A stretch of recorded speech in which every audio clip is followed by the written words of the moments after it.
Pagi adik-adik sekolah minggu, gimana kabarnya hari ini? Semoga semuanya sehat ya. Nah, ketemu lagi nih sama Kak Ivana di ibadah sekolah minggu virtual kita. Oke, seperti biasa sebelum kita memulai ibadah kita mau berdoa terlebih dahulu. Ayo semuanya duduk yang rapi. Sikap berdoa, kita mau bersatu di dalam doa. Mari kita bersatu dalam doa. Tuhan Yesus yang baik, terima kasih ya Tuhan untuk kasih Tuhan kepada kami hingga pada pagi hari ini. Ya Tuhan, terima kasih karena Tuhan masih membangunkan kami pada pagi hari ini dengan keadaan yang sehat tanpa kekurangan suatu apapun. Ya Tuhan, terima kasih juga karena pada pagi hari ini kami masih boleh dapat beribadah melalui virtual. Ya Tuhan, sebentar lagi kami akan memulai ibadah kami pada pagi hari ini. Kiranya Tuhan yang hadir dalam ibadah kami ini agar ibadah kami ini boleh berjalan seturut dengan kehendak Tuhan. Ya Tuhan, kami serahkan seluruh waktu ibadah kami hanya dalam tangan pengasihan-Mu. Terima kasih Tuhan Yesus, amin. Nah, biar lebih semangat, kakak mau ngajak adik-adik bernyanyi satu buah pujian, judulnya Aku Istimewa. Boleh pakai gerakannya juga ya. Terus sambil bangkit berdiri.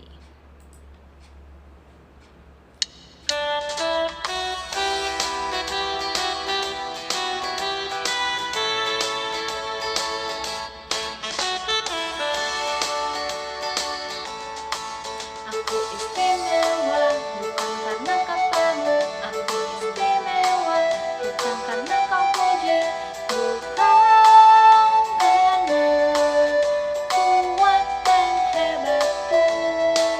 Aku istimewa bukan karena katamu, aku istimewa bukan karena kau puji, bukan karena kuat dan hebatku. Aku istimewa, kata Yesus. Ku berharga, Alkitab menyatakan aku istimewa, kata Yesus. Ku dibeli bukan dengan emas perak, tapi darah Yesus. Kita nyanyi sekali lagi. Istimewa bukan karena katamu, aku istimewa bukan karena kau puji, bukan karena kuat dan hebatku. Aku istimewa bukan karena katamu, aku istimewa bukan karena kau puji, bukan karena kuat dan hebatku. Aku istimewa, kata Yesus. Ku berharga, Alkitab mengatakan aku istimewa, kata Yesus. Ku dibeli bukan dengan emas perak, aku istimewa, kata Yesus. Ku berharga, Alkitab mengatakan aku istimewa, kata Yesus. Ku dibeli bukan dengan emas perak, tapi darah Yesus.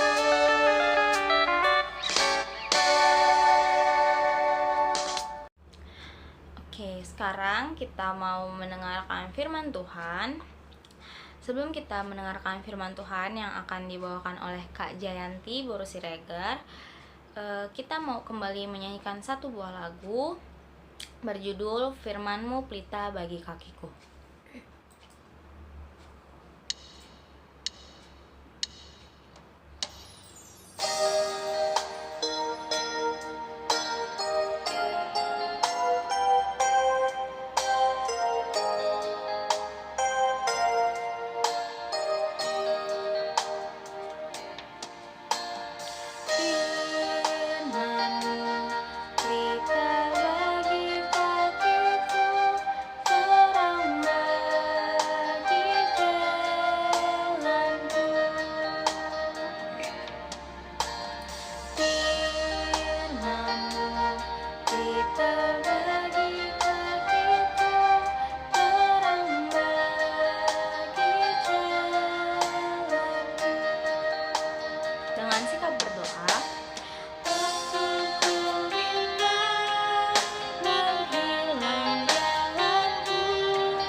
Adik-adik yang rumah, mari kita bersatu di dalam doa. Tuhan Allah yang Maha Kasih, kami mengucap syukur untuk penyertaan Tuhan yang boleh mempertemukan kami kembali dalam sekolah minggu online pada hari ini. Tuhan, sekarang kami mau duduk dengan tenang di rumah kami masing-masing untuk kami membaca dan mendengarkan firman Tuhan pada hari ini. Biar setiap firman Tuhan yang boleh kami dengar, kami boleh mengerti dan memahaminya dengan baik. Sehingga dalam hidup kami sehari-hari, kami boleh belajar untuk melaksanakan firman Tuhan dengan benar. Ampuni setiap kesalahan kami, perilaku kami yang mungkin tidak berkenan di hadapan Tuhan, agar saat ini kami boleh layak untuk mendengarkan firman Tuhan. Di dalam nama Tuhan Yesus, kami berdoa dan mengucap syukur. Amin. Adik-adik yang di rumah, firman Tuhan pada hari ini bisa kita buka dari Perjanjian Baru. Kita buka dari kitab Yohanes 21 ayat 1 sampai 14. Yuk, kita buka kitabnya semua. Kita buka dari Yohanes 21 ayat 1 sampai 14. Judulnya adalah Yesus menampakkan diri kepada murid-muridnya di pantai Danau Tiberias. Kak Janti akan bacakan firman Tuhan untuk adik-adik di rumah. Adik-adik boleh melihat Alkitabnya masing-masing ya. Yesus menampakkan diri kepada murid-muridnya di pantai Danau Tiberias. Kemudian Yesus menampakkan diri lagi kepada murid-muridnya di pantai Danau Tiberias. Dan ia menampakkan diri sebagai berikut. Di pantai itu berkumpul Simon Petrus, Thomas yang disebut Didimus, Nathanael dari Kana yang di Galilea, anak-anak Zebedeus, dan 2 orang muridnya yang lain. Kata Simon Petrus kepada mereka, "Aku pergi menangkap ikan." Kata mereka kepadanya, "Kami pergi juga dengan engkau." Mereka berangkat lalu naik ke perahu, tetapi malam itu mereka tidak menangkap apa-apa. Ketika hari mulai siang, Yesus berdiri di pantai, akan tetapi murid-murid itu tidak tahu bahwa itu adalah Yesus. Kata Yesus kepada mereka, "Hai anak-anak, adakah kamu mempunyai lauk pauk?" Jawab mereka, "Tidak ada." Maka kata Yesus kepada mereka, "Tebarkanlah jalamu di sebelah kanan perahu, maka akan kamu peroleh." Lalu mereka menebarkannya dan mereka tidak dapat menariknya lagi karena banyaknya ikan. Maka murid yang dikasihi Yesus itu berkata kepada Petrus, "Itu Tuhan." Ketika Petrus mendengar bahwa itu adalah Tuhan, maka ia mengenakan pakaiannya sebab ia tidak berpakaian. Lalu terjun ke dalam danau. Murid-murid yang lain datang dengan perahu karena mereka tidak jauh dari darat. Hanya kira-kira 200 hasta saja dan mereka menghela jala yang penuh ikan itu. Ketika mereka tiba di darat, mereka melihat api arang dan di atasnya ikan dan roti. Kata Yesus kepada mereka, "Bawalah beberapa ikan yang baru kamu tangkap itu." Simon Petrus naik ke perahu lalu menghela jala itu ke darat. Penuh ikan-ikan besar, 153 ekor banyaknya. Dan sungguh pun sebanyak itu, jala itu tidak koyak. Kata Yesus kepada mereka, "Marilah dan sarapanlah." Tidak ada di antara murid-murid itu yang berani bertanya kepadanya, "Siapakah engkau?" Sebab mereka tahu bahwa ia adalah Tuhan. Yesus maju ke depan, mengambil roti dan memberikannya kepada mereka, demikian juga ikan itu. Itulah ketiga kalinya Yesus menampakkan diri kepada murid-muridnya sesudah ia bangkit dari antara orang mati. Adik-adik, minggu hari ini kita masih dalam suasana Paskah, yaitu memperingati hari kebangkitan Tuhan Yesus dari kematian atau dari maut setelah menebus kita, umat yang dikasihinya di atas kayu salib. Pada hari yang ketiga, Tuhan Yesus bangkit dari kematian dan Tuhan Yesus menampakkan dirinya kepada murid-muridnya yang dimulai dari Maria Magdalena saat Maria Magdalena mengunjungi kubur Tuhan Yesus, lalu kepada muridnya yang lain yaitu Thomas, yang kemudian Thomas akhirnya percaya bahwa Tuhan Yesus sudah bangkit ketika sudah melihatnya secara langsung. Nah, kini firman Tuhan menceritakan tentang ketiga kalinya Tuhan Yesus menampakkan dirinya kepada murid-muridnya ketika murid-muridnya berada di Danau Tiberias. Saat itu di Danau Tiberias ada murid-murid Tuhan Yesus, yaitu Simon Petrus, Thomas, Nathanael, anak-anak Zebedeus, dan murid Tuhan Yesus yang lainnya. Pada saat itu adalah malam hari, ketika murid-murid Tuhan Yesus ingin menjala ikan.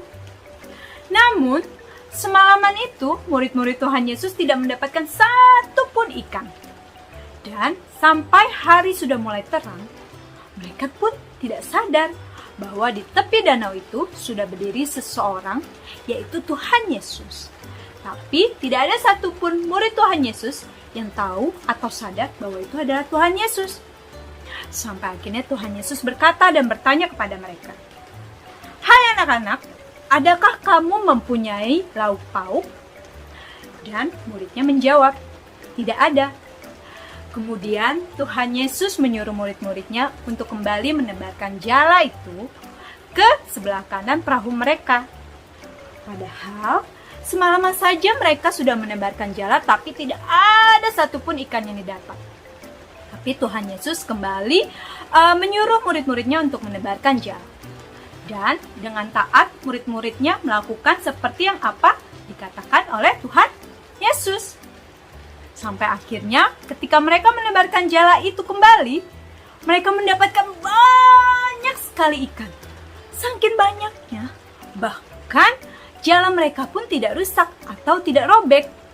Dan ketika mereka sudah mendapatkan banyak ikan, mereka kembali ke daratan, ke tepi pantai Danau Tiberias. Kemudian Tuhan Yesus mengajak mereka untuk menikmati ikan itu, beberapa ikan itu, dan untuk sarapan bersama. Nah adik-adik, apa sih yang ingin diberitakan oleh firman Tuhan pada hari ini? Yaitu yang pertama, ketika Tuhan Yesus menampakkan dirinya kepada murid-muridnya, tidak ada satupun murid-murid Tuhan Yesus yang mengetahui bagaimana dan di mana Tuhan Yesus akan menampakkan dirinya pada murid-muridnya di tempat mereka berada saat itu. Sebelum Tuhan Yesus mati di kayu salib, Tuhan Yesus berkata bahwa pada hari yang ketiga dia akan bangkit kembali. Namun Tuhan Yesus tidak pernah berkata kepada orang-orang atau kepada murid-murid bahwa dia akan menemui Simon Petrus di Danau Tiberias, bahwa dia akan menemui Thomas di tempat Thomas berada saat itu. Tidak pernah ada satupun yang diberitahukan oleh Tuhan Yesus bagaimana rencana Tuhan Yesus untuk menemui murid-muridnya. Nah, itu ingin memberitahu kita juga bahwa setiap hal yang terjadi nantinya di masa yang akan datang, hanya Tuhan Yesus sendirilah yang mengetahuinya. Tidak ada satupun manusia yang akan mengetahui bagaimana dan kapan tentang kedatangan Tuhan Yesus. Dan adik-adik, mengapa Tuhan Yesus menampakkan dirinya kepada murid-muridnya? Karena Tuhan Yesus ingin supaya murid-muridnya menjadi saksi yang akhirnya memberitakan firman Tuhan tentang kebenaran-kebenaran yang pernah diperkatakan oleh Tuhan Yesus. Murid-muridnya seperti Maria Magdalena, Simon Petrus, Thomas, dan lainnya adalah orang-orang yang melihat sendiri saat Tuhan Yesus mati di atas kayu salib. Nah, Tuhan Yesus menampakkan dirinya kepada orang-orang yang sama itu, supaya orang-orang yang tadi melihat Tuhan Yesus mati di atas kayu salib adalah orang-orang yang sama yang kembali melihat bahwa Tuhan Yesus telah bangkit dari kematian.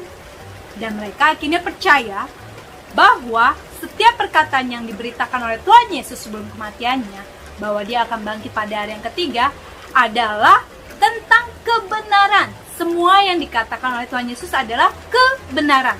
Tidak ada satupun kebohongan yang dinyatakan oleh Tuhan Yesus. Seperti pada saat itu orang-orang Farisi tidak percaya bahwa Tuhan Yesus itu adalah anak Allah. Nah, yang kedua dari firman Tuhan pada hari ini ingin memberitakan tentang bahwa Tuhan Yesus itu ternyata sangat tahu dan sangat peduli tentang kebutuhan murid-muridnya. Di pasal 6, di ayat 6, kita bisa baca bagaimana Tuhan Yesus kembali menyuruh murid-muridnya untuk menebarkan jala mereka. Tuhan Yesus itu tahu bahwa semalaman murid-muridnya sudah menjala ikan. Namun tidak ada satupun ikan yang berhasil ditangkap oleh murid-muridnya. Oleh karena itu, Tuhan Yesus kembali menyuruh murid-muridnya untuk menebarkan jalannya di samping perahu mereka. Lalu, kemudian apa? Tuhan Yesus menyediakan banyak ikan untuk akhirnya bisa ditangkap oleh murid-muridnya sampai satu jala penuh. Namun jalannya tidak rusak atau tidak robek. Nah, Tuhan Yesus itu selalu menyediakan setiap kebutuhan murid-muridnya. Demikian juga kita dalam hidup kita sehari-hari. Tuhan Yesus tahu apa yang kita butuhkan. Bahkan Dia menyediakan, tidak pernah kekurangan di dalam Tuhan Yesus. Kebutuhan makanan, kebutuhan tentang pakaian, kebutuhan tentang sekolah kita, dan kebutuhan kita yang lainnya. Tuhan Yesus sangat tahu dan Tuhan Yesus menyediakan setiap kebutuhan sehari-hari kita. Jadi adik-adik, di dalam Yesus kita tidak akan pernah kekurangan. Asal kita tetap selalu percaya dan mau hidup di dalam Yesus. Yang ketiga, firman Tuhan pada hari ini ingin mengajarkan kita tentang ketaatan. Adik-adik, di ayat 6, Tuhan Yesus menyuruh murid-muridnya untuk menebarkan jala. Padahal murid-muridnya semalaman kan sudah tidak mendapatkan satupun ikan. Namun ketika Tuhan Yesus kembali menyuruh mereka untuk menebarkan jala, murid-muridnya dengan taat melakukan hal tersebut. Walaupun mereka semalaman sudah lelah tidak mendapatkan ikan, namun mereka dengan taat kembali menebarkan jala itu. Dan apa hasil dari ketaatan mereka? Yaitu mereka memperoleh ikan yang sangat banyak. Sebab mereka melakukan apa yang diperintahkan Tuhan Yesus. Bahkan hasil dari ketaatan mereka adalah mereka memperoleh ikan yang tidak biasanya, yang sangat banyak. Bahkan yang tidak pernah mereka duga atau pikirkan sebelumnya. Sama halnya buat kita adik-adik. Ketika kita menginginkan sesuatu, ketika kita ingin meraih sesuatu, Tuhan Yesus ingin mengajarkan kita untuk berusaha, untuk taat, untuk disiplin dengan usaha kita di dalam Kristus. Kalau adik-adik mau menjadi anak yang pandai, maka kita harus berusaha untuk belajar, untuk selalu mengerjakan tugas dengan baik, untuk selalu berdoa dan mengandalkan Tuhan Yesus. Sehingga kita bisa meraih apa yang kita inginkan. Asal kita mau taat dan berusaha, juga mengandalkan Tuhan Yesus ketika kita ingin meraih sesuatu. Nah adik-adik, demikian firman Tuhan pada hari ini. Jangan lupa ya, bahwa firman Tuhan pada hari ini ingin mengajarkan kita 3 hal. Yaitu pertama, kita belajar untuk menjadi saksi-saksi Kristus, untuk memberitakan tentang kebenaran firman Tuhan, dengan cara kita juga melakukan banyak hal baik dan yang benar sesuai dengan firman Tuhan. Yang kedua, kita harus selalu percaya bahwa setiap hari Tuhan selalu memperhatikan kita, dan Dia selalu menyediakan setiap kebutuhan yang kita perlukan. Yang ketiga, kita belajar menjadi anak-anak yang taat.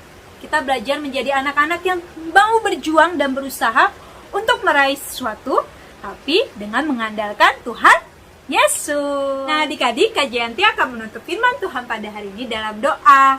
Adik-adik yang di rumah, semuanya dalam sikap doa, dilipat tangannya, ditutup matanya. Kak Jayanti akan pimpin doa dari sini. Mari kita bersatu di dalam doa. Tuhan Allah, terima kasih untuk firman-Mu pada hari ini. Biarlah firman Tuhan pada hari ini boleh terus kami ingat dalam kehidupan kami sehari-hari. Tuhan, terima kasih untuk kebaikan-kebaikan yang Tuhan berikan dalam hidup kami. Dan setiap hari kebutuhan kami boleh Tuhan sediakan. Ajari kami untuk kami menjadi anak yang taat, karena kami mengasihi Tuhan. Biarlah ketika kami ingin mengejar sesuatu, kami boleh berusaha dan belajar taat di dalam Tuhan, supaya kami yang masih kecil ini belajar untuk menjadi saksi-saksi Tuhan Yesus yang luar biasa, belajar untuk memberitakan firman Tuhan melalui perbuatan kami dalam hidup kami sehari-hari. Tuhan, kami berdoa kalau ada teman-teman kami yang sedang sakit, Tuhan yang sembuhkan.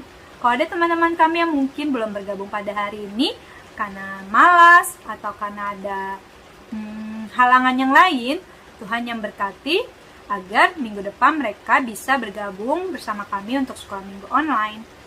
Tuhan, kami terus berdoa untuk keadaan bangsa Indonesia dan bangsa-bangsa di dunia. Tuhan yang segera pulihkan dari masa pandemi ini, agar keadaannya menjadi lebih baik lagi. Ampuni setiap dosa dan kesalahan kami. Dalam nama Tuhan Yesus, kami doa dan mengucap syukur. Amin. Adik-adik, aktivitas kita pada hari ini adalah puzzle kata. Kak Janti sudah mengirimkan puzzle kata seperti yang ada di gambar ini ke grup WhatsApp orang tua. Jadi adik-adik bisa minta mama papa. Adik-adik bertugas untuk menemukan kata-kata yang sudah Kak Janti berikan. Seperti danau, Yesus, Tiberias, dan lainnya. Adik-adik harus menemukan kata tersebut di dalam kotak-kotak huruf yang sudah disediakan. Adik-adik boleh melingkarinya menggunakan editor yang ada di handphone adik-adik, atau adik-adik boleh memprintnya dulu, mencetaknya terlebih dahulu, lalu adik-adik boleh lingkari pakai spidol, pakai pensil, atau lainnya yang adik-adik anggap mudah. Jangan lupa ditulis namanya dan kelasnya. Kemudian hasilnya boleh dikirimkan kembali ke grup WhatsApp orang tua untuk kajian. Lihat apakah adik-adik sudah berhasil menemukan kata-kata yang dimaksud. Nah, adik-adik selalu mengerjakannya aktivitasnya. Tuhan Yesus memberkati. Kita baru aja mendengarkan firman Tuhan yang dibawakan oleh Kak Jayanti. Nah, semoga firman Tuhan yang adik-adik barusan dengar boleh diingat terus ya. Terus dilakukan juga dalam kehidupannya sehari-hari. Nah, sekarang kita mau mengumpulkan persembahan sekaligus mau menutup ibadah kita pada pagi hari ini. Sambil mengumpulkan persembahan, kakak mau mengajak adik-adik untuk bernyanyi lagu bersyukur kepada Tuhan. Nah, sebelumnya adik-adik boleh minta tolong ke mama papanya untuk mengirimkan persembahannya ke rekening yang ada di layar ini.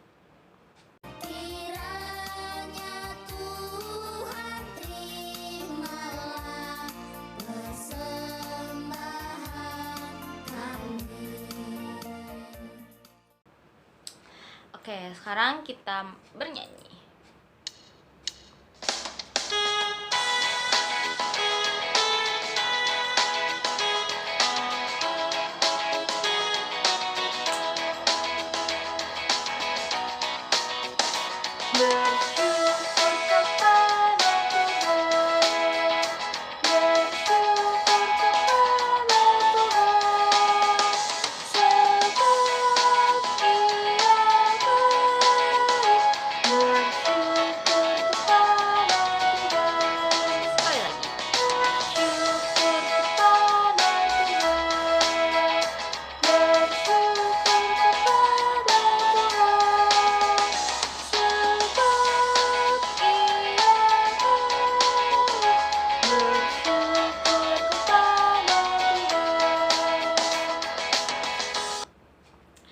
Oke, kita mau menutup ibadah kita dengan berdoa. Ayo semuanya sikap berdoa, lipat tangan, tutup mata, tundukkan kepala, kita mau berdoa. Tuhan Yesus yang baik, terima kasih Tuhan karena Tuhan telah menyertai kami di sepanjang ibadah kami pada pagi hari ini dari awal pertengahan hingga akhirnya. Ya Tuhan, kiranya firman Tuhan yang kami dengar di ibadah kami pada pagi hari ini boleh kami mengerti, boleh kami ingat, dan boleh kami lakukan dalam kehidupan kami sehari-hari. Ya Tuhan, mampukan kami agar kami boleh bertumbuh menjadi anak-anak yang menyenangkan hati Tuhan. Ya Tuhan, sebelumnya juga kami mohon ampun untuk setiap kesalahan atau dosa yang kami perbuat selama kami ibadah pada pagi hari ini, agar dosa kami itu tidak menghalangi berkat-Mu. Ya Tuhan, sebentar lagi kami juga akan melakukan kegiatan kami selanjutnya. Kiranya Tuhan yang tetap menjagai dan melindungi kami. Terima kasih Tuhan Yesus yang baik. Amin. Oke, ibadah kita udah selesai. Kakak mau ngingetin ke adik-adik, buat adik-adik yang memilih lomba Setoyo Got Talent dengan bakat menggambar, jangan lupa untuk ikutin lombanya nanti siang ya. Udah, itu aja yang mau kakak kasih tahu. Selamat hari Minggu adik-adik. Tuhan Yesus memberkati. Sampai jumpa di minggu depan. Dadah.